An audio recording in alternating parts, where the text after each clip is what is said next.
I think we've reached 2 o'clock. Good afternoon, welcome to the Employment Committee. My name is Councillor David Beck, Chair of the Committee. Before we continue, I would with some general housekeeping. This meeting is being held in person at County Hall and is also being streamed live on the County Council's YouTube channel. The recording will also be available to you afterwards. Under the Council's protocol on the use of media equipment at meetings held in public, this meeting may be filmed, recorded or photographed. Anyone wishing to do so must inform me and ensure that it is done in a way that is clearly visible to everyone present. The wishes of any individual not to be recorded or filmed must be appropriately respected. A fire alarm test is not expected during the meeting. If the alarms sound, we must evacuate County Hall. In the event of an emergency, please make your way to the nearest exit and meet at the muster point located on the main car park. So the first item is to receive apologies and details of any substitute members attending. We have not received any apologies today. Thank you. The next item is to agree the minutes of the meeting held on the 18th of March this year.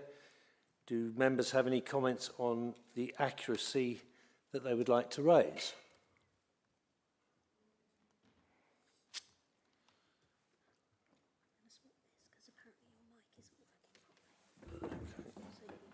We will share.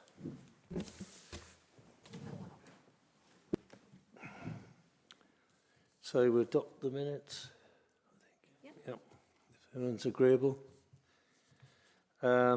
I'd now like to invite any declarations of interest, if there are any. No, thank you. There are no updates from the chair. So we then move on to item 5, which is the appointment of a Chief Executive Officer. And Dareth, would you like to introduce the report? Happy to, Chair. Thank you. This report is focusing on determining the membership of the appointment panel for the upcoming appointment process for the Chief Executive Officer, as is required in the Constitution to be the decision to be made by this panel. I won't go through the report. I think it's self-explanatory. I will leave that there. Thank you, Chair. Okay, so we have Councillor Watkins. Thank you, Chair. Well, I've read through the report. It does seem rather brief. And, you know, there do seem to be some gaps, I think, that need to be filled. The first one, really, that I would like some further information and clarification on is the actual timescale, timeline for the process. We're told in the report that the selection starts next week. Well, I mean, the job description has only just been agreed. It's got to be advertised, so where is the job advert going to be advertised? When are the applications going to be longlisted and shortlisted? When are the interviews actually going to take place? So that's the first thing. The second thing, really, in terms of the composition of the appointments panel, it's suggested in the report that it should be 5 to make it politically balanced. Well, as the report says, and I'm sure something that we would all agree, this is a crucially important appointment to make. Therefore, I think in these circumstances, we should be looking to expand the membership of that appointments panel to 7 to ensure that all groups on the council are represented. So obviously the administration, the Lib Dem group, the Green group, and the Conservative group. I think the suggestion that 7 is too many, well, I think it's neither here nor there, quite frankly. We're interviewing for a chief executive, and we need to get the right person. And hopefully we need to get some kind of consensus for that appointment as well. My final point, you'll be glad to know, is the reference to stakeholder panels. Now, we are told there's going to be an executive management panel. I believe in the past, for previous appointments, there have been more than one stakeholder panel. Correct me if I'm wrong with that. An equality, diversity, inclusion panel, I believe a partners panel. So why are we just having the one stakeholder panel? And if it is just the one, how are those important matters in terms of how the successful applicant will get on with partners across Norfolk, and how is the administration looking to sort of deal with the crucially important matters like equality, diversity and inclusion? I'll leave it at that for now. Thank you. Thank you, Brian. We'll deal with each one of those points. I'll come on to deal with your second point. If I could ask Derek to deal with the first point about process. Certainly, thank you. So the job has already been advertised. The period has closed. We've already received applications. So that process has already started and was already in train. The process is in front of you here today is around appointment of the panel, and that's the focus of this report specifically. But to reassure that those steps are already well underway, and we are prepared and ready for interview next week. I would only add to that, Brian, that the job was advertised for a total of 3 weeks and 3 days. It was very effectively not just on the council website, but it was on the top job website, which is LinkedIn. So it did attract applicants from overseas as well as from the UK. And I can also add that the Director of People and her team have done a very diligent job processing a lot of applicants. That was gone through very thoroughly. On your point two, we are coming on to a second recommendation regarding the membership of the panel. As you rightly say, it's got to be politically balanced. We've taken a view on it's a lot of people for each candidate to have to face, and it's only happening because of political balance. So we will come on to that. Actually, I will, if I may, revert back to Derek on stakeholder panel and why that's constructed the way it is. Of course. We haven't actually appointed a chief exec at this council through a full process, external process, for quite some time, because of the history of where we've gone with the chief exec role, which you will be aware of, and I don't feel I need to go through, but happy to clarify any points in relation to that. From a senior recruitment perspective, which might be what you are thinking about and your involvement in various other senior officer recruitment processes, we have options. We always have options. We have a number of options in terms of senior recruitment. And it is our role in HR to discuss with the relevant people around what our options are, and to come up with a process that meets all the criteria of the process. In this case, absolutely we want it to be robust. We are also considerate that we need it to be at pace. So we don't always have all stakeholder panels. We sometimes combine stakeholder panels. We sometimes don't have any stakeholder panels. It isn't a strict and set rule in terms of how we do that. So in this particular case, we have identified that we will have an executive leadership team stakeholder panel. I'm sure that you will agree that our executive leadership team know their partners very well and know the partner organisations very well. And in terms of broad question set, we will make sure that all of the relevant areas are covered across the two stakeholder panels in terms of question sets, if that's helpful. Brian, you clearly got a follow-up. Thank you, Chair. Yes, I mean, I've no doubt whatsoever, Dareth, that your team have sort of gone through the applications very thoroughly, so it's not meant to be a slight on that whatsoever. How many applications have been received? So the cut-off date has passed. How many applications have been received? And my other point really is going back to the long listing and short listing. I mean, have we now got a short list for these interviews? And if the short listing has taken place, why have the opposition groups not been involved in that process? Or are we going to be involved in that process? So could I have some more clarification about that, please? Thank you. As this is a public meeting, my preference is not to get into detail around certain elements of that for reasons that I'm sure you understand.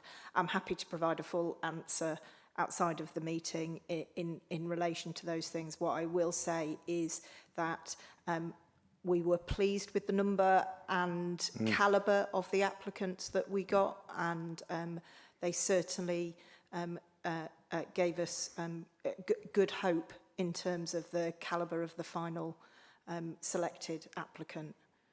Thank you. Councillor Mason-Billig. Can I ask that in view of this committee having to make decisions that are in the recommendations, if we want that information, we should go into private session in order to be able to hear it, and then we'll come back into public session to make the decision. Otherwise, you're asking us to make decisions on the recommendations without actually knowing some of those details that Councillor Watkins wanted to hear. Before we roll on that, Councillor Hunter Clark wishes to make a contribution. Thank you, Chairman. Yeah, the business of today's committee is obviously to approve these three recommendations, to approve the appointment process, which is outlined in this report. So I'd like to move that first of all. Secondly, to agree the politically balanced panel of 5 members. So I'd like to move that, if possible. I don't believe we need to go into private session for that. So, and then recommendation 3 is to recommend who sits on that panel. So my proposal would be myself, Councillor Bick, Councillor Watkins, Councillor Whedon, and whomever the Greens wish to nominate. So I look to my friend behind me for that name, of course. But I'd like to move that if I can seek a seconder. Thank you. Okay. Is that seconded? Thank you, Councillor Huggins. Councillor Mason-Billig wishes to ask a question. I've got some further questions. This all seems incredibly rushed. You're talking about interviews perhaps next week. It may be that some of those councillors are not available. We're going straight into the holiday season, so that could cause issues. The political balance is not balanced, is it? Because the Great Yarmouth First Group and the Conservative Group now have an equal number of councillors. Therefore, to exclude one over the other is not politically balanced. So to make that fair, you should have 7 and include another reform member to balance that up. The stakeholder panels are incredibly useful. I've sat through 2 directors of public health, Ian Wake, the Director of Adult Social Care, and appointed Tom McCabe when he became Chief Executive. Those stakeholder panels were done in all of those eventualities except for the internal appointment of Tom, because he was already doing part of that job. The reason for that is, even though you might not like the equality, diversion, inclusion section of that, it does tell you what that person thinks on that theme, and therefore it would be a valuable insight to you as to how strong that person feels, you know, on that subject, which might inform you as to which one you felt was more in keeping with the sort of chief executive that you as an administration want. So it's to exclude it means you don't know what's in their head. So I'm just putting that out there as a useful thing, looking one way or the other. So I think it's something you should do. Also, having the stakeholder panels, a lot more staff are included, and a new chief executive needs to have the confidence of the staff because of how important that role is. So to shorten that process or to make it seem a much smaller process might actually disadvantage whoever you actually appoint on day one, and to cut it short is not in your best interests or in our best interests, I would suggest.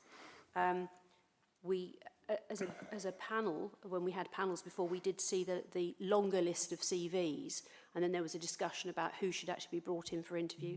I would hope that that process would still take place, because it's good to have a round table discussion about who fits the bill best, and so that you're not interviewing massive amount of people who just would never actually be the right fit for this authority.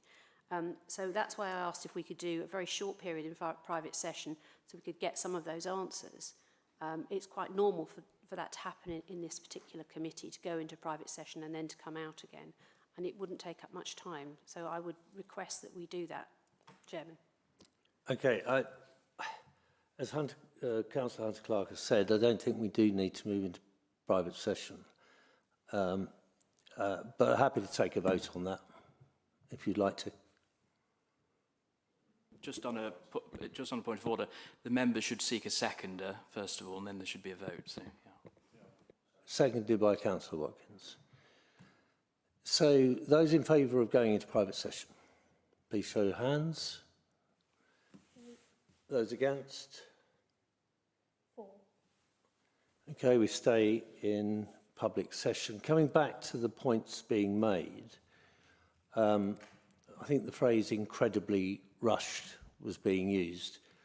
I would reiterate that the HR department have been very diligent on this and have acted with alacrity. The list of candidates that we had, both, as I said earlier, from the UK and internationally, has been of a high calibre, generally, and which made the shortlisting a more challenging task.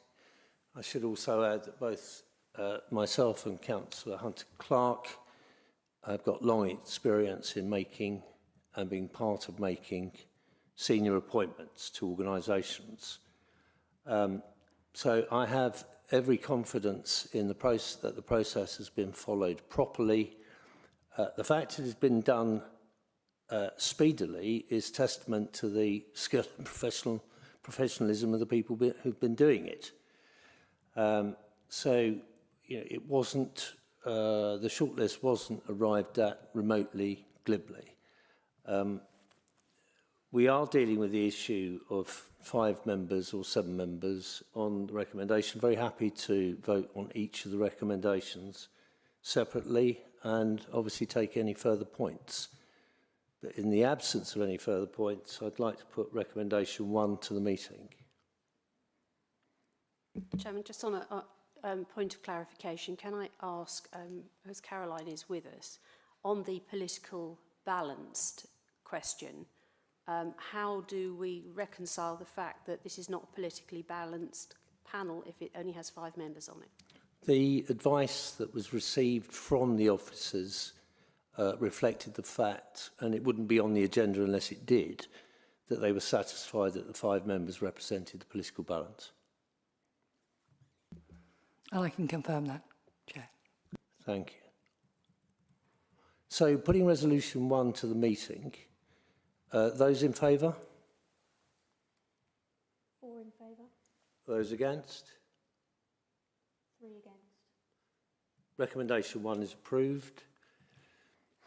Recommendation 2, I don't know if there are any, Brian's obviously made his point and so has Councillor Mason-Billig. Does anybody else wish to say anything on this? Then to put resolution 2 to the meeting, those in favour? 4 in favour. Those against? And 3 against. Resolution 3 then to the meeting and has already been...